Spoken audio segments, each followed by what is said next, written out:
Halo semuanya, di channel YouTube Abah dan Indonesian Roads, video baru dari seri cerita jalan dengan berjudul Perlintasan Rel Kereta Api alias episode ke-14.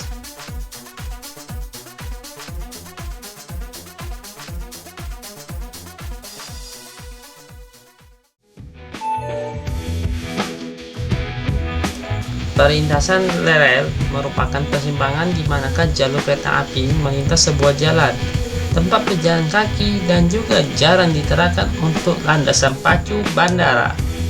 Fungsinya adalah untuk mengatur dan mengontrol aktivitas kendaraan jalan raya yang melintasi rel kereta api saat kereta api berjalan yang dilakukan oleh rambu-rambu.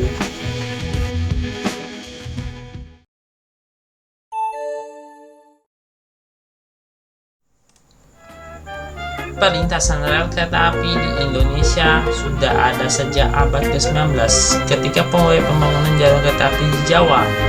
Pada masa itu, belum ada sinyal dan rambu-rambu untuk perlintasan rel, sehingga harus hati-hati saat melewati dan jangan kelalaian. Namun, untuk upaya keselamatan yang lebih tepat adalah pos penjaga perlintasan rel kereta api dan rambu-rambu bersama sinyal untuk mengontrol lalu lintas di perlintasan rel kereta api itu. Bunyi perlintasan rel kereta api di Indonesia secara umumnya yang bersuara ting ting ting ting.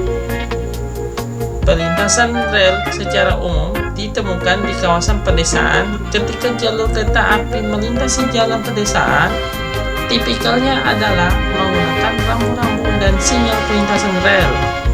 Juga kadang-kadang dilengkapi dengan pos penjaga, dan serta juga perlintasan rel juga ada di kawasan perkotaan yang sering ada di dekat jalan, menggunakan rambu-rambu dan sinyal yang sama seperti perlintasan rel kereta api di pedesaan. Tetapi permukaan perlintasan rel di perkotaan tidak begitu stabil, bisa menimbulkan potensi berbahaya jika berada di perlintasan kereta api seperti lalu lintas macet, fungsional perlintasan rel kereta api bermasalah, dan tempat rentan kecelakaan, menyebabkan kendaraan bisa anjlok atau manusia bisa merenggut nyawa. Namun, sehubungan dengan perkembangan yang berupa solusi dasar, jumlah perlintasan rel kereta api Indonesia semakin berkurang oleh karena dampak munculnya pembangunan overpass atau underpass untuk mencegah kemacetan dan beserta mengurangi rentan kecelakaan. Sementara pada mode perlintasan relnya dianggap ketinggalan zaman dan bisa menyebabkan kecelakaan fatal, maka perlintasan rel kereta api di Indonesia masih dianggap ketinggalan zaman. Ayo kita ke tipikal. Apakah tipikal perlintasan rel kereta api? Dibangun secara sebidang. Permukaan perlintasan rel secara umum aspal atau juga kadang-kadang beton atau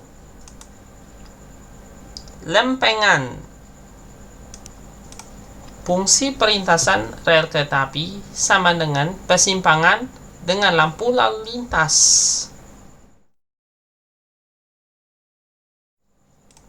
Apakah isu keselamatan perlintasan rel? Permukaan rel kereta api lebih cembung secara rata-rata daripada melurus. Untuk kontrol lalu lintas, perlintasan rel ini sering antrean, baik jika ditutup oleh karena kereta sedang berjalan maupun dibuka.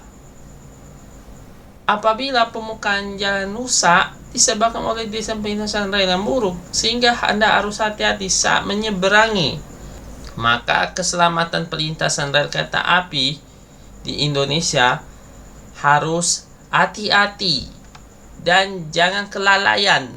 Setelah isu keselamatan, apakah dampak negatif perlintasan rel tersebut? Secara umum, desain perlintasan rel kereta api di Indonesia dikategorikan sebagai ketinggalan zaman atau usang. Kenaikan permukaan tapi sangat tidak cocok untuk berbagai jenis kendaraan seperti truk panjang. Perlintasan rel juga rentan macet. Perlintasan rel juga berpotensi kecelakaan jika rambu-rambu perlintasan rel mengalami gangguan. Maka, perlintasan rel tersebut dianggap dampak negatif dan terlalu kesalahan. Dalam rangka solusi yang tepat untuk perlintasan rel kereta api, untuk mendorong perubahan desain perlintasan rel secara revolusioner, ini dia solusinya.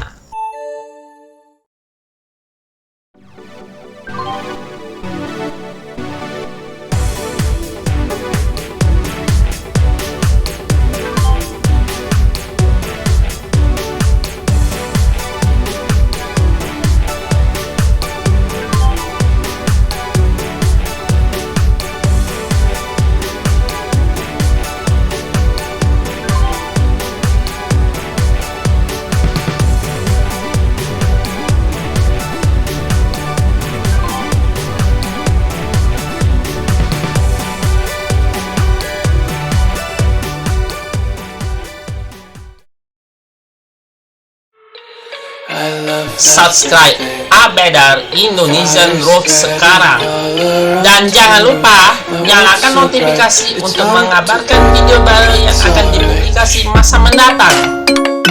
Abedar Indonesian Roots juga ada di halaman Facebook.